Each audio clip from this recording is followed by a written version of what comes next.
बर्तमान आंचलिक पाणीपाग विज्ञान केन्द्र पक्षर एक बड़ अपडेट सामने को आसी बर्तमान जहाँ सूचना अच्छी तमिलनाडु में अधिक मात्रा में वर्षा हो जहाँफल कि 6 जिला को स्कूल कॉलेज बंद घोषणा कर राज्य में यार प्रभाव केते परिमाण में पड़ो एने आसतु जाना संपूर्ण अपडेट किंतु ता पूर्व वीडियो गोटे लाइक करूँ साथ शेयर करूँ जदि आप चैनल प्रथम थर पर वीडियो देखुवे चैनल को सब्सक्राइब कर पाखे बेल आइकन दबाई ऑल नोटिफिकेशन ऑन करूँ जहाँफल कि एभली लेटेस्ट पाणीपाग सूचना सर्वप्रथम पाइपर आम चैनल रे तेबे आसतु डेरी नक खबर उपरे नजर पकेबा। आज दक्षिण भारत में पाग अत्यंत खराब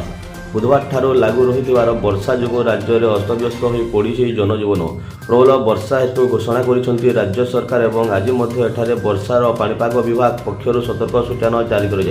प्रबल वर्षा हेतु तिरुनेली कन्याकुमारी थुथुकुड़ी विरुद्धनगर पुड़ीकोटाई नीलगिरी जिले में समस्त सरकारी और बेसरकारी विद्यालय को छुट्टी घोषणा कर राज्य सरकार एवं आज एठारे वर्षा पाणीपाग विभाग पक्षर सतर्क सूचना जारी कर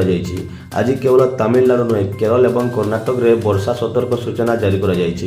पाणीपाग विभाग पक्षर मिलता सूचना अनुसार तमिलनाडु घूर्णिबलय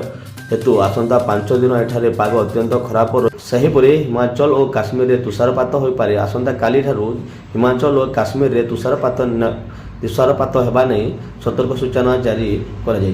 4 दिन मध्य पागरे अनेक परिवर्तन आसबार संभावना रही अंपक्षे यह समतल भूमि पर प्रभाव पकाइब और से 23 तारीख आसंता 4 दिन मध्य पाणीपाग अनेक परिवर्तन आसो पाणीपाग विभाग सूचना जारी कर वर्षा होगा द्वारा राज्य में ठंडा वृद्धि पाइब तेणु नवेम्बर शेष सुधा दिल्ली में प्रबल ठंडा होवार आशंका कराला आज पाणीपाग विभाग मुख्य खबर जदि आपको भिडियो भल लगे भिडियो गोटे लाइक कर चैनल को सब्सक्राइब कर पाखे बेल आइकन दबाई ऑल नोटिफिकेशन ऑन कर रखुँ जहाँफल कि आए बोली लेटेस्ट पाणीपाग सूचना सर्वप्रथम पाइपर आम चैनल।